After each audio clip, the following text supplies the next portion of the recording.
तो देखो बच्चों, आज हम एक नया चैप्टर पढ़ने जा रहे हैं जिसका नाम है इनसाइड आवर अर्थ। ठीक है, तो इनसाइड आवर अर्थ ये हमारा नया चैप्टर है, क्लास 7th के ज्योग्राफी का सेकंड चैप्टर है। ठीक है, देखो हम जिस प्लेनेट अर्थ में रहते हैं तो अर्थ के इनसाइड के बारे में हम पढ़ने जा रहे हैं। ठीक है, तो किन किन लेयर से मिलके बना है, कौन कौन से मिनरल्स होते हैं। ठीक है, हम अर्थ पे रह के मून देखते हैं, सन देखते हैं। ठीक है, तो हम आज पढ़ने जा रहे हैं कि अर्थ जो है उसके इनसाइड में क्या है। ठीक है, उसके अंदर क्या क्या होता है। ठीक है, तो कभी आपने भी सोचा होगा कि अगर हम डीप इनसाइड तक अगर हम डिग करेंगे, ठीक है, अगर हम गड्ढा खोदेंगे तो हम कहाँ तक पहुँच सकते हैं। कभी ये दिमाग में आपके क्वेश्चन आया होगा। ठीक है, तो आज उन्हीं के बारे में पढ़ने जा रहे हैं, फर्दर डिटेल्स उसके बारे में। तो हम स्टार्ट करते हैं आगे। तो देखो, सबसे पहला क्वेश्चन है कि व्हाट इज़ अर्थ। तो अर्थ सबको पता है कि अर्थ क्या है। अर्थ एक हमारा होम लैंड है। ठीक है, जिसमें हम रहते हैं। अर्थ क्या हमारा होम लैंड है। इसको ब्लू प्लैनेट के नाम से भी जाना जाता है, इसलिए इसको ब्लू प्लैनेट कहते हैं क्योंकि स्पेस से ये ब्लू कलर का दिखाई देता है। ठीक है, और इसके अलावा जिसका 70% जो पार्ट है ना, वो क्या है, वाटर के द्वारा कवर्ड है। ठीक है, 70% पार्ट जो है वो क्या है, वाटर के द्वारा कवर्ड है। ठीक है, इसीलिए भी इसे हम ब्लू प्लैनेट कहते हैं। ठीक है, अब देखिए आगे। तो देखो अर्थ क्या होता है। तो देखो अर्थ की definition, the earth is a dynamic planet. ठीक है, तो डायनामिक प्लैनेट का मतलब क्या है कि हमेशा मूवमेंट करता रहता है। ठीक है, जिसे हिंदी में कहते हैं गतिशील। तो ये हमेशा क्या करता रहता है, मूवमेंट करता रहता है, कांस्टेंट चेंज। ठीक है, तो मूवमेंट लिख देता हूँ। And comprises of 3 layers. ठीक है, क्रस्ट, मेंटल एंड कोर। तो जो अर्थ है एक क्या है, डायनामिक प्लैनेट है और ये 3 लेयर से मिलके बना है। पहले लेयर को कहते हैं हम क्रस्ट, जो कि अपर मोस्ट लेयर होता है, ये देखिए यहाँ पे। और उसके बाद आता है हमारा मेंटल और उसके बाद आता है हमारा कोर। ठीक है, तो देखिए आगे पढ़ते हैं हम क्रस्ट के बारे में। तो इंटीरियर ऑफ द अर्थ। ठीक है, तो क्रस्ट क्या होता है। तो देखिए क्रस्ट की definition, the upper most layer over the earth surface is called the crust. ठीक है, तो जो अपर मोस्ट लेयर है यानी कि सबसे ऊपर का जो लेयर है, अर्थ के सबसे ऊपर का जो लेयर है वो क्या कहलाता है, क्रस्ट कहलाता है। ठीक है, और ये क्या है, थिनेस्ट लेयर है, सबसे थिनेस्ट लेयर है। जितने भी लेयर होते हैं हमारे, उनमें सबसे ज़्यादा जो थिनेस्ट है वो क्या है, हमारा क्रस्ट है। ठीक है, it is about 35 kilometre on the continental mass and 5 kilometre on the ocean floor. तो देखिए कॉन्टिनेंटल मास क्या है और ओशन फ्लोर क्या है। तो कॉन्टिनेंटल मास क्या होता है, तो जो लैंड वाला ये पोर्शन है। ठीक है, जो लैंड वाला पोर्शन है। अब जैसे मान लो ये अर्थ है, तो अर्थ में हर जगह तो रहते नहीं है लोग। तो जो लैंड वाला एरिया होता है उसे कहते हैं हम कॉन्टिनेंटल मास, और जो ओशन वाला एरिया कहते हैं उसे कहते हैं हम ओशन फ्लोर। ठीक है, और ये जो तुम्हारा ये जो पार्ट है इसी को कहते हैं हम क्रस्ट, जो कि अपर मोस्ट लेयर है। क्रस्ट क्या है, हमारा अपर मोस्ट लेयर है। इसके नीचे फिर मेंटल होता है, ये मेंटल है, और इसके नीचे क्या होता है, कोर होता है। ठीक है, तो देखते हैं आगे। तो देखिए यहाँ पे constituents of continental mass and oceanic crust. तो ये कॉन्टिनेंटल मास क्या है, तो कॉन्टिनेंटल मास सिंपली एक, मान लो कि जो लैंड वाला एरिया, जैसे कि आप इस डायग्राम में देख रहे हैं, ये जो लैंड वाला एरिया है ये है हमारा कॉन्टिनेंटल मास, और ये जो ओशन वाला एरिया बच गया ब्लू, ये है हमारा ओशनिक क्रस्ट। ठीक है, तो क्रस्ट का मतलब क्या है, जो ओशन के नीचे में, सबसे नीचे में, ओशन के नीचे भी क्या होता है, बहुत अंदर जाके फ्लोर आता है। ठीक है, उसको कहते हैं हम क्रस्ट, और उसको हम सी बेड भी कहते हैं। क्या बोलते हैं उसे, हम सी बेड भी कहते हैं इसे। ठीक है, तो ये पढ़ा हमने। अब हम इसमें पढ़ने जा रहे हैं कि किन किन चीज़ों से मिल के बना है। ठीक है, तो कॉन्स्टिट्यूएंट क्या क्या है कॉन्टिनेंटल मास के और ओशनिक क्रस्ट के। ठीक है, तो आगे बढ़ते हैं। Constituent of continental mass and oceanic crust. तो देखिए कॉन्टिनेंटल मास क्या होता है। तो देखिए इसमें मेन मिनरल कौन कौन से प्रेजेंट होते हैं। तो सबसे पहला मिनरल प्रेजेंट होता है सिलिका, और दूसरा मिनरल प्रेजेंट होता है एल्यूमिना। इसको हम एक साथ बोलते हैं सियाल। ठीक है, तो SI फॉर, SI किसके लिए है, तो SI है हमारे सिलिका के लिए, और AL फॉर क्या है, AL किसको डिनोट कर रहा है, तो AL एल्यूमिना को डिनोट कर रहा है। ठीक है, तो देखिए यहाँ पे oceanic crust consist of silica and magnesium. ठीक है, तो अभी तो हमने पढ़ लिया कि कॉन्टिनेंटल मास क्या है, और उसमें क्या क्या पाया जाता है, तो उसमें हमारे सिलिकॉन पाया जाता है और एल्यूमिनियम पाया जाता है, ठीक है। अगर हम बात करें ओशनिक क्रस्ट की, तो ओशनिक क्रस्ट में सिलिका और मैग्नीशियम दोनों पाए जाते हैं, ठीक है, इसलिए इसको हम कहते हैं SiMa, ठीक है। तो Si for silicon and Ma for magnesium. तो देखिए ये NCERT के थ्रू लिया गया डायग्राम है। तो इसमें दिखाया गया है कि देखो ये वाला जो पोर्शन है, ये पोर्शन क्या है, ये कॉन्टिनेंट है, ठीक है। और कॉन्टिनेंट के बहुत नीचे में जाके क्या आता है, तो कॉन्टिनेंट का क्रस्ट आता है, ठीक है। और ये वाला जो पोर्शन है ये ओशन वाला पोर्शन है, और ओशन के सबसे नीचे क्या आता है, तो ओशनिक क्रस्ट आता है। तो ये डिफरेंस बताया हुआ है कि ओशनिक क्रस्ट क्या होता है और कॉन्टिनेंटल क्रस्ट क्या होता है। तो कॉन्टिनेंटल बेसिकली क्या है, तो लैंड एरिया जिसपे ह्यूमन बींग्स जो है वो लिव करते हैं, रहते हैं, ठीक है। इसके अलावा एनिमल्स भी। आगे बढ़ते हैं। तो देखिए मेंटल कौन सा लेयर होता है, तो ठीक नीचे जो लेयर आता है क्रस्ट के, जो ठीक नीचे लेयर वाला लेयर होता है उसे कहते हैं मेंटल। तो इसकी डेफिनेशन देखिए, just below the crust is the mantle, ठीक है, which extended up to depth of 2900 kilometre, ठीक है। तो ये 2900 किलोमीटर तक डेप्थ है इसकी, ठीक है। तो ये वाला जो ये देख रहे हैं आप, लोअर प्लस अपर मेंटल, ये पूरा जो है ये मेंटल है, और इसके ऊपर वाले साइड को कहते हैं अपर मेंटल, और इसके नीचे वाले साइड को कहते हैं हम लोअर मेंटल, ठीक है। तो अपर मेंटल जैसे कि नाम से पता लग रहा है ऊपर वाला साइड, और लोअर वाला नीचे वाला। तो इसका जो टोटल जो डिस्टेंस है वो कितना है, डीप कितना है ये, तो ये है तुम्हारा 2900 किलोमीटर। तो ये हमने पढ़ लिया मेंटल। तो ये होता है क्रस्ट, और क्रस्ट के ठीक नीचे कौन सा लेयर होता है, तो मेंटल होता है, ठीक है। तो देखते हैं हम आगे। कोर, कोर जो होता है ये क्या होता है, सबसे नीचे वाला लेयर होता है, ठीक है। तो it is the inner most layer with a radius of about 3500 kilometre, ठीक है। तो रेडियस क्या है, तो बेसिकली देखो एक सर्कल मैंने बनाया है यहाँ पे, और इस सर्कल के बीच में क्या होता है, सेंटर होता है, और इस सेंटर से लेकर इसके बाउंड्री के बीच की जो डिस्टेंस होती है इसको हम कहते हैं रेडियस। इसको हम स्मॉल r से डिनोट करते हैं, ठीक है। तो यहाँ हम अगर इसको देखने की कोशिश करें, तो ये देखिए ये वाला पार्ट है हमारा कोर, ठीक है। और ये जो है जैसे कि ये डायग्राम में दिखाया गया है कि ये बहुत ही ज़्यादा रेड है और बहुत ही ज़्यादा हॉट होता है, ठीक है, बहुत ही हाई टेम्परेचर होता है इसका। तो यहाँ से लेकर और यहाँ तक का जो डिस्टेंस होता है ये है हमारा 3500 किलोमीटर, ठीक है। तो यही रेडियस हो जाएगा कि, ठीक है, क्योंकि ये सेंटर हो गया, ये अर्थ का सेंटर हो गया। ये देखिए ये ऐसे करके ये पूरा अर्थ बनेगा, पूरा ऐसे करके अर्थ बनेगा, ये उसका सेंटर हो गया। तो ये वाला जो पार्ट है ये क्या है, हमारा रेडियस है, जो कि 3500 किलोमीटर का होता है, ठीक है।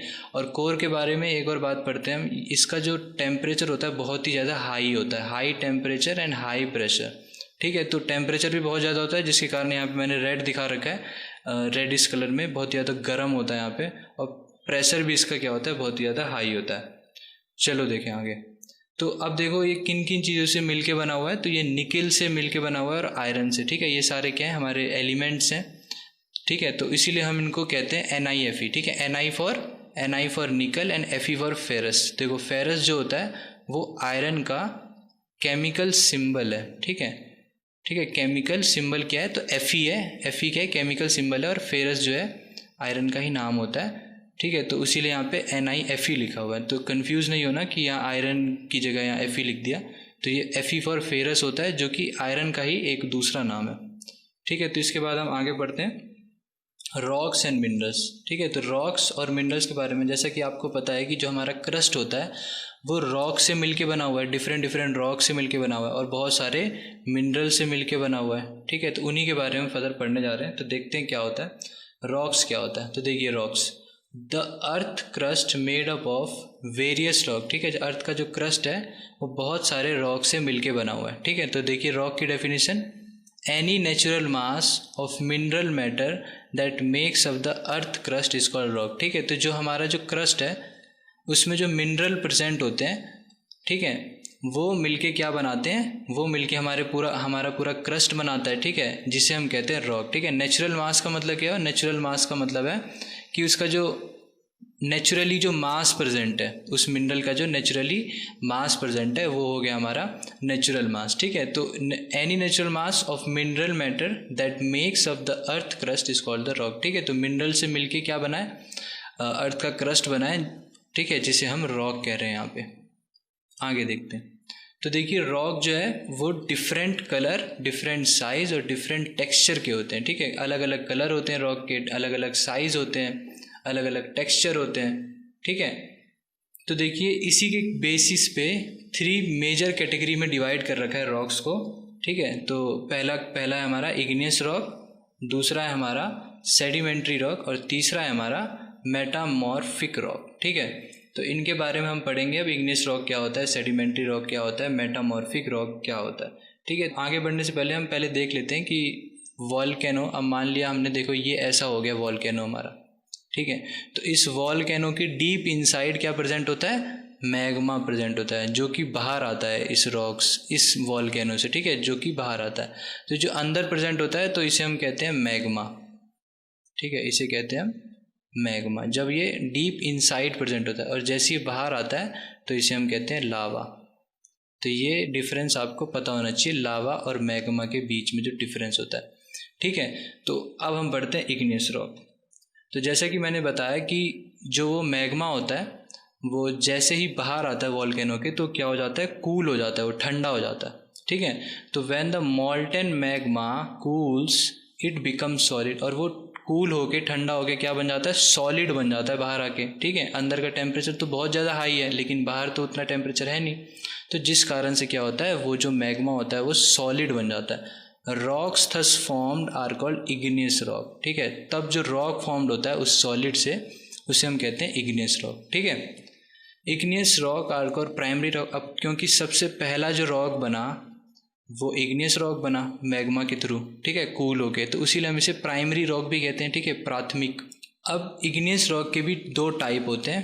पहला टाइप होता है एक्सट्रूसिव और दूसरा टाइप होता है हमारा इंट्रूसिव। तो देखिए एक्सट्रूसिव क्या है और इंट्रूसिव क्या है। जैसे कि इस डायग्राम के थ्रू मैंने दिखाया कि ये जो रॉक है इग्नियस रॉक, ये बाहर फॉर्म हुआ है, बाहर ये रॉक है, ये कैसे फॉर्म हुआ है, ये बाहर फॉर्म हुआ है। लेकिन ये जो रॉक है वो अंदर ही फॉर्म हो गया है ये, ठीक है। तो अब इन्हीं के बारे में पढ़ेंगे कि एक्सट्रूसिव क्या होता है, इग्नियसिव क्या होता है। तो उससे पहले हम देख लेते हैं लावा क्या होता है। तो जो मैंने बताया था आपको कि ये वॉल्केनो है, तो वॉल्केनो के अंदर हमारा मैग्मा होता है, बाहर आते ही लावा बन जाता है। तो लावा कुछ ऐसा दिखता है, ये देखिए रेड कलर में, ठीक है। तो अब हम आगे बढ़ते हैं, लावा क्या होता है। तो लावा देखिए, lava is actually a fiery red molten magma come out from interior of the earth on it surface, ठीक है। तो अर्थ के डीप इनसाइड से निकल के आता है फायरी रेड, ठीक है। जैसे कि आप इसमें देख रहे हैं कि देखिए कैसे उबलता हुआ है ये पूरा, ये डीप इनसाइड से, ठीक है, ये डीप इनसाइड से निकल के ऐसे करके उफनता हुआ आ रहा है, ठीक है। तो ये अंदर मैग्मा होता है और बाहर आके लावा बन जाता है। तो क्या ये फायरी रेड मॉल्टेन मैग्मा, ठीक है। तो आगे बढ़ते हैं हम एक्सट्रूसिव इग्नियस रॉक के बारे में पढ़ेंगे अब हम। तो देखिए अब when molten lava comes on the surface it rapidly cools down and become solid, ठीक है। तो जब वो मॉल्टेन मैग्मा जो है, सॉरी मॉल्टेन लावा जो है वो सरफेस पे आ जाता है, ठीक है, सरफेस पे आ जाता है, अर्थ के सरफेस पे आ जाता है, उसके बाद क्या होता है, कूल हो जाता है, ठंडा हो जाता है, सॉलिड बन जाता है, ठीक है। Rock thus formed in such a way on the crust are called extrusive igneous rock, ठीक है। तो मॉल्टेन लावा जब अर्थ के सरफेस पे आ जाता है और फिर जब कूल हो जाता है तब जो रॉक फॉर्म्ड होता है उसे कहते हैं हम एक्सट्रूसिव इग्नियस रॉक, ठीक है।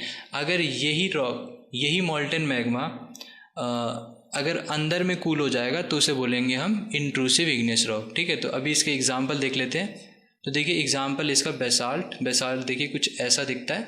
तो बेसाल्ट का एक एग्जाम्पल है डेक्कन प्लेच्यू जो है, हमारे इंडिया में डेक्कन प्लेच्यू जो है वो बेसाल्ट रॉक से ही मिलके बना हुआ है, ठीक है। तो ये बेसाल्ट रॉक से बना हुआ है।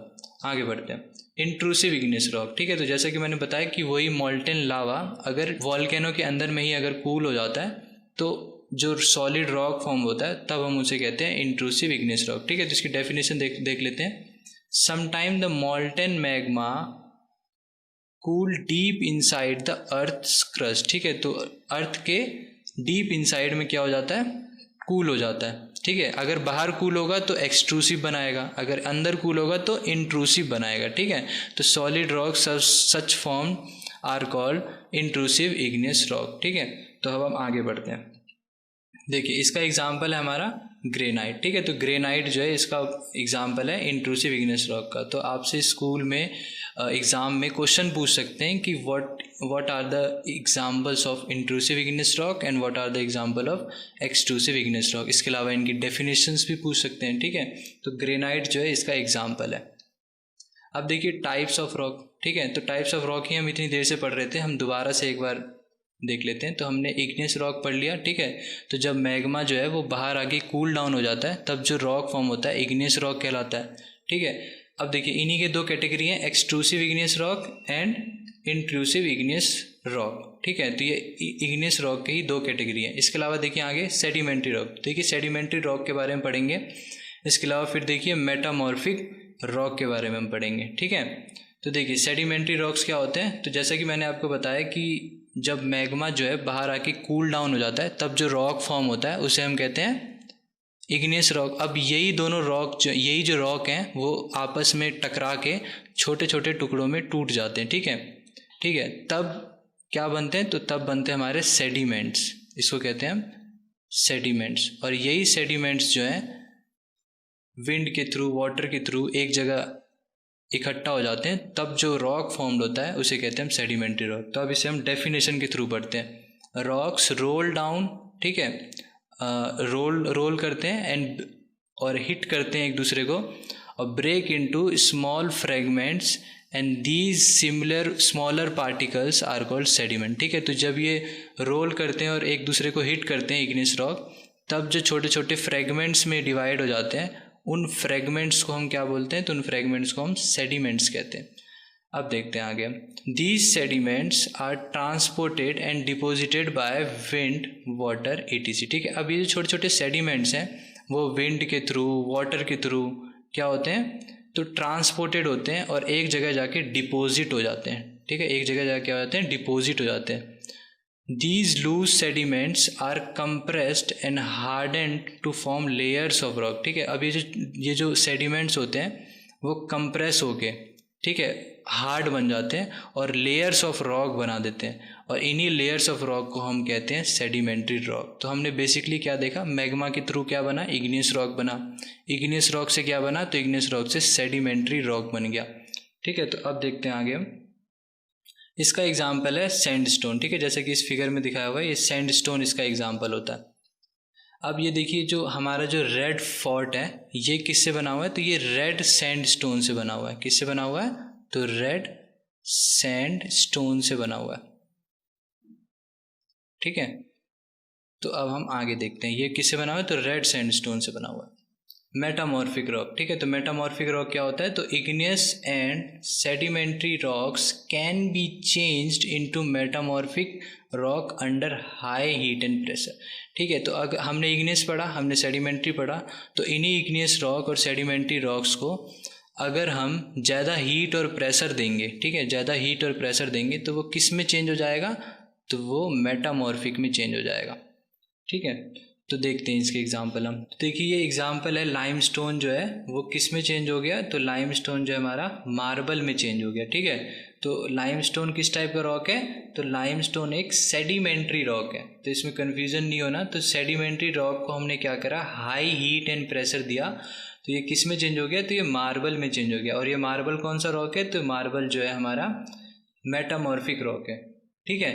तो देखिए मेटामॉर्फिक रॉक क्या होगा, तो जस्ट क्या है, तो इग्नियस और सेडिमेंट्री का ही फॉर्म है एक, ठीक है, उसी का एक फॉर्म है। अगर हम उसे हाई हीट देंगे और प्रेशर देंगे, सेडिमेंट्री रॉक जो है मेटामॉर्फिक में चेंज हो जाएगा, ठीक है। तो ये उसका एक एग्जांपल था, लाइमस्टोन थ्रू मार्बल, ठीक है। तो लाइमस्टोन क्या है, तो लाइमस्टोन एक सेडिमेंट्री रॉक है। तो देखिए आगे अब ये देखिए ये जो हमारा जो ताजमहल है, ये ताजमहल किससे बना है, तो वाइट मार्बल से बना है, ठीक है। तो किससे बना है, वाइट मार्बल से। तो मार्बल क्या होता है, जैसा कि हमने बताया कि मार्बल एक मेटामॉर्फिक रॉक है, ठीक है। तो मार्बल क्या है, एक मेटामॉर्फिक रॉक। ये किससे बना है, तो वाइट मार्बल से बना है। अब देखिए हम पढ़ते हैं फॉसिल्स। तो फॉसिल्स क्या होते हैं, तो हज़ारों सालों पहले जो प्लांट होते हैं, उसके अलावा जो एनिमल्स होते हैं वो डेड हो जाते हैं, ठीक है, डेड हो जाते हैं, तो वो मिट्टी के नीचे जो है वो दब जाते हैं, ठीक है। देखिए एनिमल्स हैं, ठीक है। तो मिट्टी के नीचे दबने के बाद हज़ारों सालों के बाद फॉसिल्स फॉर्म होते हैं, ठीक है, इन्हीं डेड एनिमल्स एंड प्लांट के, ठीक है। तो इसकी डेफिनेशन देखते हैं। तो फॉसिल क्या होता है? The remain of dead plants and animals trapped in the layers of rocks are called fossils, ठीक है। तो बेसिकली फॉसिल्स क्या है? तो हज़ारों सालों पहले जो एनिमल होते हैं, प्लांट होते हैं, वो दब जाते हैं ज़मीन के नीचे और वो फॉसिल बन जाते हैं, ठीक है, जिनको हम आज के टाइम में ऑयल, पेट्रोलियम, इनके थ्रू हम जो यूज़ कर रहे हैं, ठीक है, ये इन्हीं फॉसिल्स के थ्रू बना हुआ है, ठीक है। तो फॉसिल की डेफिनेशन देखिए, the remain of the dead plant and animal trapped in the layer of rock are called fossils. देखिए, तो फॉसिल्स की एग्जाम्पल क्या है? तो इनके एग्जाम्पल है कोल, नेचुरल गैस, पेट्रोलियम, ठीक है। तो ये जो हम देखते हैं आज के टाइम में, कोल देखते हैं, नेचुरल गैस देखते हैं, तो ये इन्हीं डेड डीके जो एनिमल प्लांट थे हज़ारों सालों पहले, मिलियंस ऑफ ईयर पहले, यही जो दब गए थे ज़मीन के नीचे, तो आज यही फॉसिल्स के रूप में हमें कोल दे रहे हैं, नेचुरल गैस दे रहे हैं और पेट्रोलियम दे रहे हैं, ठीक है। तो अब हम आगे देखते हैं। तो देखिए, रॉक साइकिल क्या होता है? रॉक साइकिल के बारे में क्वेश्चन पूछे जाते हैं बहुत ज़्यादा। तो रॉक साइकिल क्या है? Process of transformation of the rock from one two another, ठीक है। तो एक रॉक का दूसरे रॉक में ट्रांसफॉर्म हो जाना, उसे कहते हैं हम रॉक साइकिल। जैसे कि हमने पढ़ा कि इग्नियस रॉक जो है वो छोटे छोटे सेडिमेंट्स में चेंज हुआ और फिर सेडिमेंट्री रॉक बन गया, और अगर हमने उसे ज़्यादा हीट और प्रेशर दिया तो वो किस में चेंज हो गया? तो फिर मेटामॉर्फिक रॉक में चेंज हो गया, ठीक है। तो अब देखिए, ये रॉक साइकिल के बारे में हम पढ़ेंगे। तो देखिए, रॉक साइकिल क्या है? तो ये हमने देखा कि ये क्या है, ये हमारा वॉल्केनो है, ठीक है। तो वॉल्केनो में क्या हो रहा है? इरप्शन हो रहा है, देखिए बाहर निकल रहा है, ये इसके थ्रू बाहर निकल रहा है। तो ये जो मैग्मा जो बाहर आया, फिर ये कूल हो गया, तो ये क्या बना दिया? तो ये इग्नियस रॉक बना दिया, और ये इग्नियस रॉक जो है वो छोटे छोटे टुकड़ों में टूट गया, तो सेडिमेंट्स बन गए। अब सेडिमेंट्स बन गए तो सेडिमेंट्स जो हैं वाटर के थ्रू, एयर के थ्रू एक जगह पे डिपॉजिट हुए, तो जो रॉक फॉर्म हुआ तो सेडिमेंट्री रॉक फॉर्म हुआ, ठीक है। अब यही सेडिमेंट्री रॉक को अगर हम हाई हीट और प्रेशर देंगे, क्या देंगे? हीट और प्रेशर देंगे, तो कौन सा रॉक बनाएगा? तो हमारा ये मेटामॉर्फिक रॉक बनाएगा, ठीक है। तो ये मेटामॉर्फिक रॉक बन गया। अगर हम हाई हीट और प्रेशर देना बंद ही ना करें, ठीक है, अगर हम हाई हीट और प्रेशर देना बंद ना करें तो ये दोबारा किस में चेंज हो जाएगा? तो एक मैग्मा में चेंज हो जाएगा, ठीक है। तो देखिए, ये एक साइकिल टाइप का बन रहा है, ठीक है। मैग्मा से बना इग्नियस रॉक, फिर बना सेडिमेंट्स, फिर बना सेडिमेंट्री रॉक, फिर बना मेटामॉर्फिक। अगर हमने हीट और प्रेशर देना बंद नहीं करा तो क्या बन गया? फिर से दोबारा मैग्मा बन गया, ठीक है। तो ये एक क्या है? साइकिल है, ठीक है। तो इसमें कंफ्यूज नहीं होना। अगर हम हीट और प्रेशर देंगे तो बनेगा मेटामॉर्फिक रॉक। अगर हीट और प्रेशर हम देना बंद ही नहीं करेंगे, देते ही रहेंगे, तो फिर वो दोबारा से मैग्मा बन जाएगा, ठीक है। तो ये एक साइकिल बन रही है, ये देखिए, ये पूरी एक क्या बन रही है? साइकिल बन रही है। मैग्मा से इग्नियस रॉक, फिर सेडिमेंट्री रॉक, मेटामॉर्फिक, और दोबारा से मैग्मा। आगे देखते हैं अब हम। तो देखिए, टाइम हो चला है क्वेश्चन का। तो अब हम देखते हैं पहला क्वेश्चन क्या है। तो पहला क्वेश्चन है, why is it said that rock cycle has neither a beginning और एन एंड, ठीक है। तो हमने देखा कि रॉक साइकिल है वो पूरा एक साइकिल बनता है, तो ऐसा क्यों कहा जाता है कि रॉक साइकिल जो है उसका ना ही कोई बिगनिंग है और ना ही कोई एंड है, ठीक है। तो इसका आंसर आपको कमेंट बॉक्स में हमको देना है, ठीक है। तो देखिए, नेक्स्ट क्वेश्चन है, एक्सप्लेन द रॉक साइकिल, ठीक है, with the help of diagram. तो ये आप अपने घर पे प्रैक्टिस कर सकते हैं, इसको डायग्राम के थ्रू आपको रॉक साइकिल को क्या करना है? एक्सप्लेन करना है, ठीक है। अब देखिए, नेक्स्ट क्वेश्चन क्या है। तो नेक्स्ट क्वेश्चन है, what is the composition of crust and what is it's thickness, ठीक है। तो क्रस्ट जो है, अर्थ का जो क्रस्ट है वो किन किन चीज़ों से मिलके बना हुआ है और उसकी थिकनेस क्या है, तो ये भी आपको हमारे कमेंट बॉक्स में लिख के देना है इसका आंसर। नेक्स्ट क्वेश्चन देखिए, तो right any 2 features of the mantle, ठीक है। तो सिर्फ 2 फीचर लिखने हैं आपको मेंटल के, ठीक है। तो इसका आंसर भी आप कहाँ दीजिए? कमेंट बॉक्स में दीजिए, ठीक है। इसके अलावा देखिए, तो नेक्स्ट क्वेश्चन है हमारा अब, what are the main minerals of the continental mass, ठीक है। तो कॉन्टिनेंटल मास जो है वो किन किन चीज़ों से मिलकर बना है, ठीक है। तो ये एक MCQ टाइप का क्वेश्चन है। तो पहला ऑप्शन है हमारा सिलिका, दूसरा ऑप्शन है एल्यूमिना, तीसरा ऑप्शन है बोथ ए एंड बी यानी कि ए और बी दोनों, और डी ऑप्शन है नन ऑफ दिस यानी कि ऊपर लिखे हुए में से कोई भी नहीं, ठीक है। तो what are the main mineral of the continental mass, तो आपको इसका आंसर जो है वो आई बटन में देना है, ठीक है, आई बटन में। और इसके थ्रू हमको ये पता लगेगा कि कितना बेनिफिट मिल रहा है आपको इस वीडियो लेक्चर का, ठीक है। इसके अलावा देखिए, नेक्स्ट व्हाट इज़ मिनरल। तो देखिए, मिनरल क्या होता है। तो मिनरल आपको पता है कि हमारा जो क्रस्ट होता है उसमें बहुत सारे रॉक्स होते हैं, मिनरल्स होते हैं। तो क्रस्ट के अंदर क्या होते हैं, रॉक होते हैं, मिनरल होते हैं। तो उन्हीं मिनरल के बारे में पढ़ेंगे। तो मिनरल क्या है, तो rock are made up of mineral. जितने भी जो रॉक्स होते हैं वो मिनरल्स से मिलके बने हुए हैं, ठीक है। किससे मिलके बने हुए हैं, तो मिनरल से मिलके बने हुए हैं। देखिए mineral are natural occurring substance, ये क्या है, नेचुरली अकरिंग सब्सटेंस है, ठीक है। Which have certain physical property, physical property मतलब क्या होता है, जैसे कलर हो गया उसका, ठीक है। तो ये क्या होता है, physical property. And definite chemical composition, chemical composition मतलब क्या है, वो किन किन चीज़ों से मिलके बना हुआ है, ठीक है। तो मिनरल क्या होते हैं, natural occurring substance which have certain physical property and definite chemical composition, ठीक है। अब देखिए नेक्स्ट क्या है, mineral also found in earth crust, ठीक है। अर्थ के क्रस्ट में मिनरल पाए जाते हैं। एग्जाम्पल क्या मिनरल के, तो सॉल्ट जो हम यूज़ करते हैं अपने खाने में, खाना बनाने के लिए। इसके अलावा देखिए डायमंड भी एग्जाम्पल है मिनरल का। इसके अलावा जो कोल है वो भी एग्जाम्पल है मिनरल का, ठीक है। तो ये एग्जाम्पल हो गया हमारे मिनरल के। तो बच्चों ये चैप्टर भी फिर अब ख़त्म हो चुका है, ठीक है। इसके बाद हम आपको मिलेंगे नेक्स्ट चैप्टर में। और अगर आपको वीडियो अच्छी लगी हो तो आप इस वीडियो को ज़रूर लाइक कीजिएगा। इसके अलावा अपने दोस्तों तक पहुंचाइएगा। और अगर आपको अच्छा लगे तो हमें कमेंट सेक्शन में ज़रूर लिख के बताइएगा। और अगर आपको इससे रिलेटेड कोई भी फीडबैक हो तो फीडबैक भी ज़रूर कमेंट सेक्शन में लिख के दीजिए, फिर हम उसके ऊपर वर्क करेंगे। और इससे रिलेटेड अगर आपको कोई भी और क्वेश्चन हो रिगार्डिंग इसके, तो आप हमें कमेंट बॉक्स में लिख के दे सकते हैं। अगर आपको इससे रिलेटेड कोई और क्वेश्चन हो तो आप हमारी वेबसाइट पे जा सकते हैं। हमारी वेबसाइट का नाम है cbscplanner.com, ठीक है। और आपको इस चैप्टर के नोट्स भी वहाँ पे मिल जाएंगे। और इसके बाद हम आपको मिलते हैं नेक्स्ट वीडियो में। तो थैंक यू।